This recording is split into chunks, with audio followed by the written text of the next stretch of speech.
I always trusted my husband, Ethan. We'd been married for 6 years, and while things weren't always perfect, I never imagined he would do anything to hurt me. But tonight, as I stared at the steaming cup of chamomile tea he placed in front of me, something inside me hesitated. "Drink up, babe," he said, flashing me his usual charming smile. "You've been so stressed lately. This will help you sleep."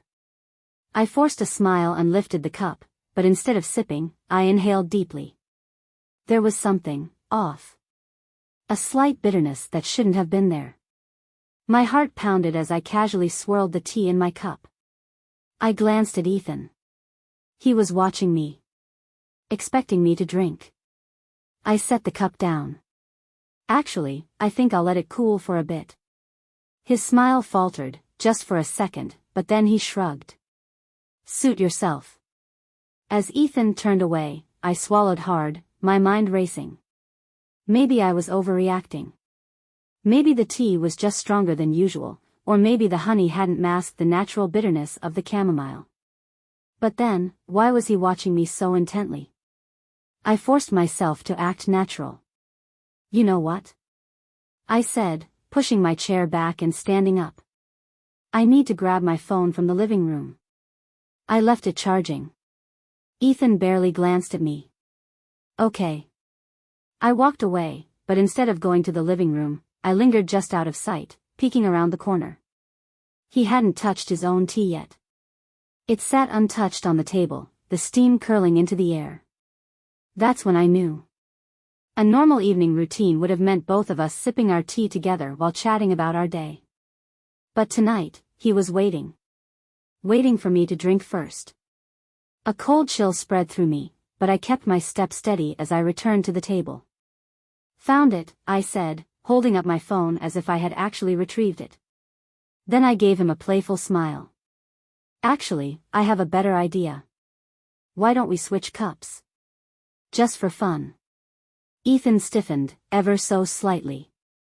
It was subtle, but I saw it. "Huh," he said, feigning confusion. "You always make better tea than me," I said, laughing lightly. "I bet yours tastes way better." I reached for his cup before he could stop me. In a fluid motion, I swapped our teas and sat back down, lifting his cup to my lips. He watched, his jaw tight. "I mean, it's the same tea," he said, forcing a chuckle. "Why does it matter?" I smiled at him over the rim of the cup.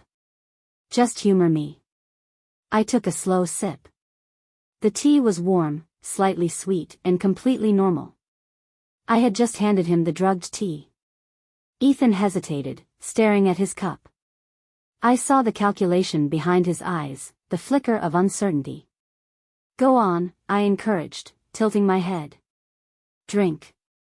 For the first time in our marriage, I saw something new in his face. Panic. He let out a short laugh and shook his head. "You're being weird tonight," he said, setting the cup down without drinking. "I don't feel like tea anymore." The confirmation hit me like a wave.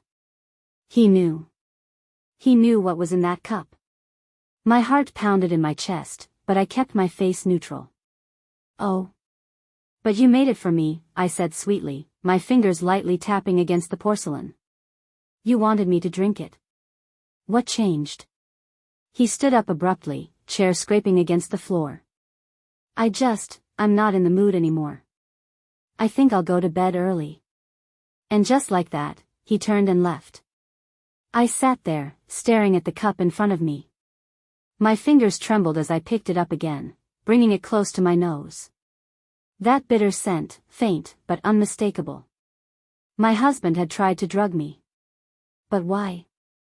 I sat at the kitchen table for what felt like an eternity, staring at the teacup. My mind raced, trying to make sense of what had just happened. Why would Ethan do this? I thought back over the past few weeks, searching for anything out of the ordinary. Things had been normal. Or at least, I had thought so. We had our usual routines: work, dinner, movies on the weekends. No big fights, no cold silences. But had I missed something? Had he been hiding something all along? I took a deep breath and stood up. I couldn't just sit here, paralyzed by fear. I needed to act. First, I carefully poured the drugged tea into a small glass container with a lid. If this was what I thought it was, I needed proof. Then, I turned my attention to the hallway. Ethan had gone to bed, or at least pretended to. The bedroom door was closed, and I could hear the soft creak of the bed as he moved. I had no idea if he was actually asleep, but I wasn't going to take any chances. I needed to know what he was up to. I moved silently through the house, checking the usual places first, his nightstand, his office desk. Nothing. If he had sleeping pills, he hadn't left them out. But then my eyes landed on his work bag, carelessly placed by the door. My pulse quickened as I crouched beside it, slowly unzipping the main compartment. Inside, I found his laptop, some papers, and a small, unlabeled bottle. I pulled it out carefully, my fingers trembling. There were no markings, no prescription label. But I knew what this was. I twisted off the cap and sniffed. The same faint bitter scent. The same scent that had been in my tea. I gritted my teeth. My husband had drugged my tea with something strong enough that he didn't even need to put much in. But why? I needed answers. Quietly, I placed everything back as I had found it, zipping up his bag just as it had been. Then, I returned to the kitchen, my mind spinning with possibilities. What was he planning to do to me after I fell asleep? And why did he panic when I switched the cups? I needed to play this carefully. I needed to act like I didn't suspect a thing. But most of all, I needed to stay awake. I sat in the dimly lit living room, my heartbeat loud in my ears. The weight of the small, unlabeled bottle in my hand sent a shiver down my spine. I placed it carefully on the coffee table, staring at it like it was a ticking time bomb. What had Ethan planned for me tonight? I glanced toward the bedroom door, still slightly ajar. The house was silent now, except for the occasional creak as the wind pressed against the windows. It was nearly midnight, and I had been sitting here for hours, watching. Waiting. Ethan hadn't come out of the bedroom since he left his tea untouched. Had he gone to sleep? Or was he waiting for me to come to bed? I weighed my options. I could confront him now, demand answers. But would he even admit it? Would he lie and tell me it was all a misunderstanding? I needed proof, more than just my suspicions and a bottle of mystery pills.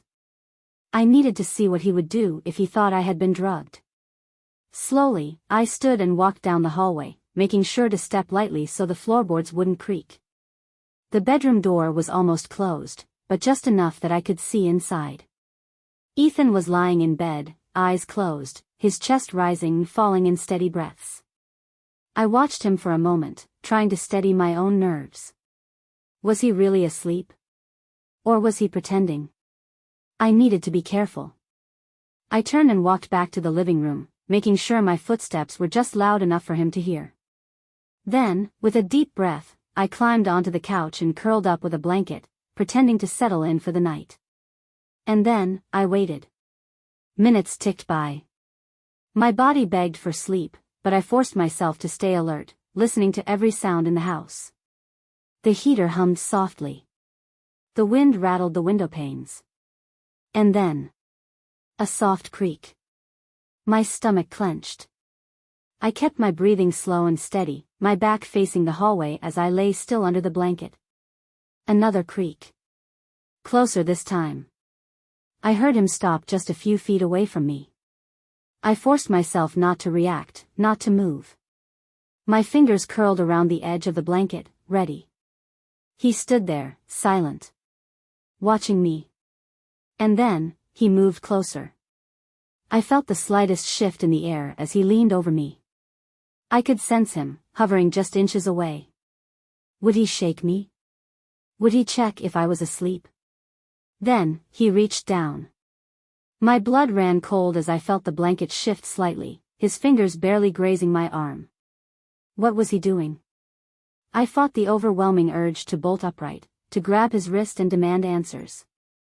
But instead, I stayed still, keeping my breathing slow and even. Ethan lingered for another moment. Then, just as silently as he had come, he turned and walked back down the hallway. A soft click. The bedroom door shut. I opened my eyes, my pulse pounding so hard it felt deafening in the silence. What had just happened? He had been checking. Checking if the drug had worked. I let out a shaky breath, my hands trembling as I pushed the blanket away and sat up. My mind was a whirlwind of questions and fear. Why? Why was he trying to drug me? And worse, what would he have done if I had been asleep? I knew one thing for certain. I wasn't safe. And I needed to find out the truth before it was too late. Sleep was no longer an option. My entire body was on high alert, my thoughts running in circles. I had to get out of the house. But if I just left, he'd know I was onto him. I needed a plan. I needed evidence. I took a deep breath and crept toward our bedroom. If Ethan had something to hide, it had to be in there. The door was slightly ajar, and I peeked inside. Ethan was still in bed, his back turned toward me, his breathing deep and even. He looked so peaceful.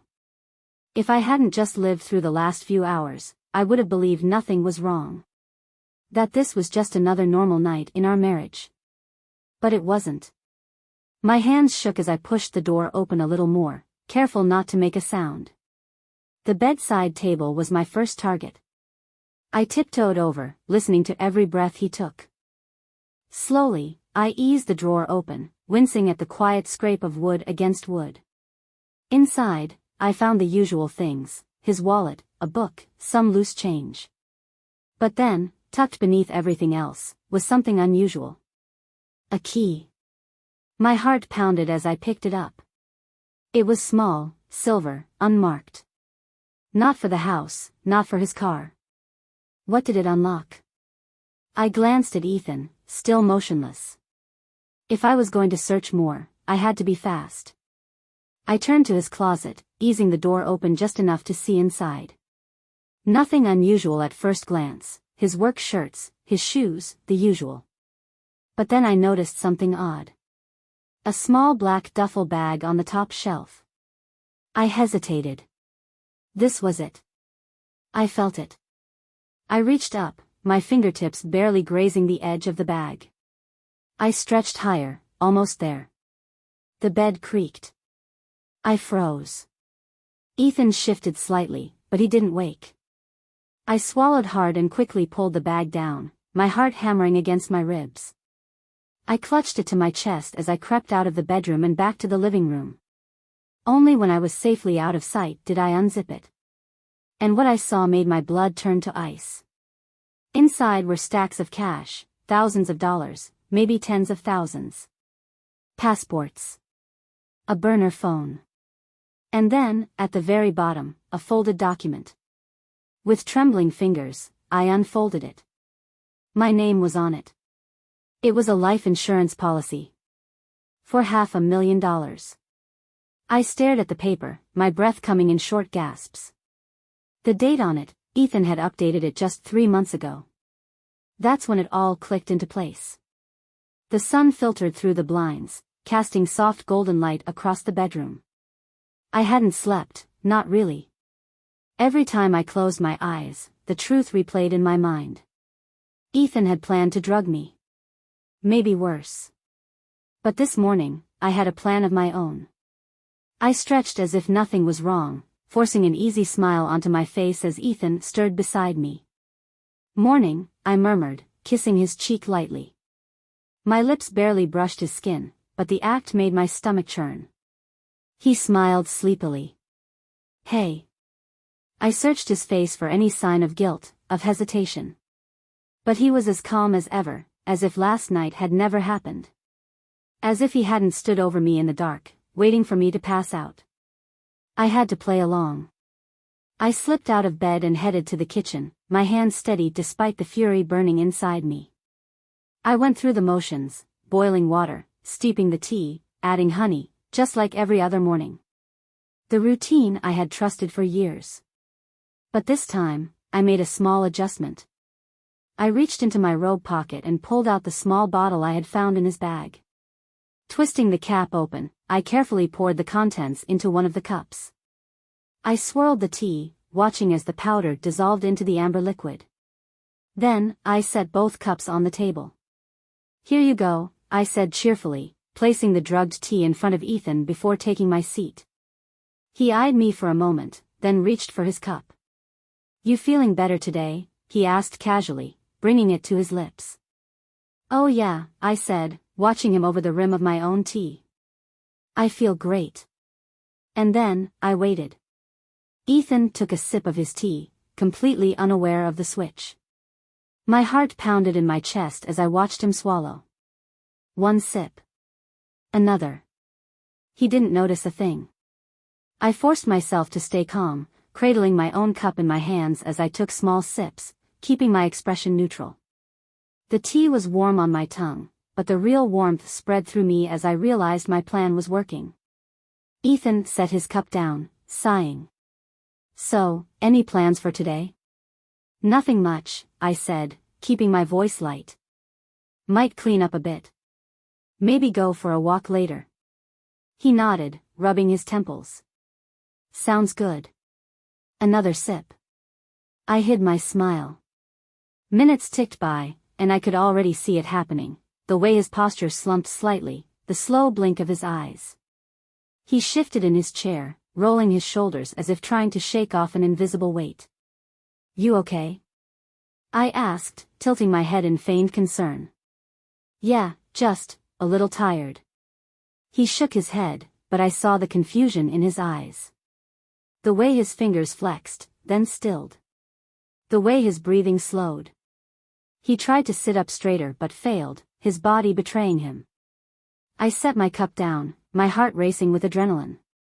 "Ethan," I said softly, "you don't look so good." His brows knit together. I don't," his words slurred, his eyelids fluttering as he swayed slightly in his chair. He gripped the edge of the table as if the world was tilting around him. I leaned forward, lowering my voice to a whisper. "I switched our cups last night." His head snapped up, well, as much as he could manage.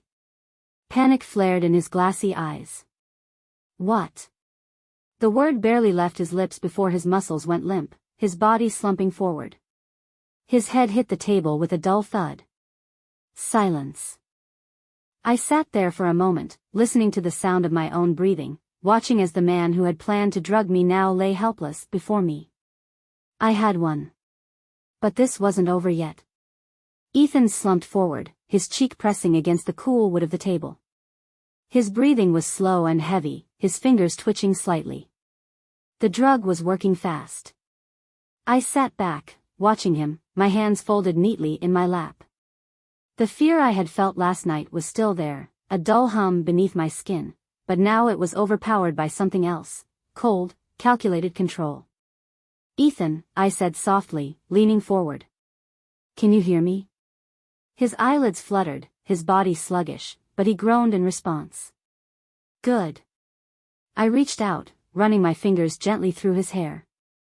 A gesture of affection. A lie. "Poor thing," I whispered. "You really thought I wouldn't notice, didn't you?" His breath hitched. Even in his drugged state, he knew something was wrong. I stood, moving with slow, deliberate steps as I walked around the table. My pulse was steady now, my mind sharp. I had spent the entire night in turmoil, questioning everything, but now I was clear-headed. I needed to be. I crouched beside him, brushing my fingers over his arm. "I found the bottle," I murmured, watching his barely conscious face for a reaction. "The one in your bag. The one with the same bitter scent that was in my tea." A low, muffled sound escaped his lips. "Oh, and I found something else," I continued, reaching into my pocket. I pulled out the folded life insurance document and placed it in front of him. $500,000, Ethan?" I'd scared. "Really? You couldn't even make it subtle?" His body tensed, but he couldn't move. I smirked. I had spent the past 6 years believing I knew this man. That we had built a life together, that our marriage meant something.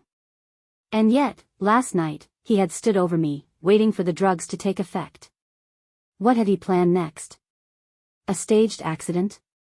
A tragic story of a wife who never woke up. I had no doubt that whatever it was, he had rehearsed it in his head 1,000 times. But now, he was the one sitting helplessly at the table. I leaned in, my lips just inches from his ear. "What were you going to do to me, Ethan?" I whispered. His fingers twitched again, his throat working as he tried to form words. But the drug had him locked in place, his muscles refusing to obey. I let the silence stretch between us. Let him feel the weight of what I already knew. Then, I reached for his phone. He blinked sluggishly as I unlocked it. Of course, I knew his passcode. He had never imagined I would have a reason to use it against him. I scrolled through his messages, my stomach twisting. If there was someone else, if this was about her, I needed to know. And then I saw it. The texts were short. Crisp. My hands clenched around the phone. This wasn't just about the insurance money. Someone else was involved. Someone else wanted me gone. I swallowed hard, forcing myself to stay calm. There were more messages, but I needed more than this. I turned to Ethan, tilting my head. "Who is it?" I asked, my voice deceptively soft. "Who are you working with?" His breathing hitched again. "I could call the police," I mused. "I could tell them my poor husband had an accident. They'd find the pills in his system, the insurance papers, the texts. It wouldn't take much for them to figure out what you were planning." His eyelids fluttered. "But you know what?" I continued. "I don't think I want the police involved. Not yet." I traced my fingers over his knuckles, my touch light. "Because you're going to tell me everything." A strained sound left his lips. I smiled. "I'll wait." Ethan's eyes rolled slightly, his body fighting against the drug that kept him weak and sluggish. I knew he could hear me. He understood exactly what was happening. I sat down across from him, tapping his phone against my palm. "So, Ethan," I said, my voice calm but firm. "Who's the unknown number?" He blinked slowly. I sighed. "You can't move, but you can answer. Just nod or shake your head." A long pause. Then, barely, he moved his head side to side. "No?" I echoed. "No, you won't tell me?" Or "No, you don't know who it is?" Another pause. Then, a weak nod. My stomach clenched. He knew. My fingers tightened around the phone. And what exactly was the plan? "You drug me, I don't wake up, and then what? Who takes care of the rest?" No response this time. I sighed again, standing up. "You know, I could call that number myself," I said, scrolling to the contact. "See what they say when they hear my voice instead of yours." Panic flashed in his eyes. Ah. So he really didn't want that. "Last chance, Ethan." I crouched down next to him, leveling my gaze with his. "Who are you working with?"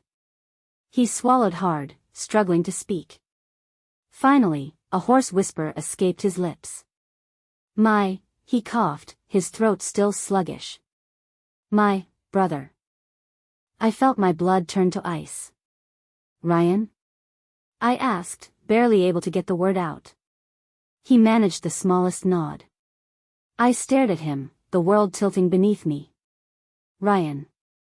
His older brother. The one who was always a little too involved in our lives. And suddenly, it all made sense. The hushed conversations when they thought I wasn't listening. The financial trouble Ryan had been in. The way he had always talked to Ethan about handling things smart. They had planned this together. I stood up, taking a deep breath, steadying myself. I wasn't just fighting Ethan anymore. I was up against both of them. And I had to decide what to do next. Ryan. Ethan's brother.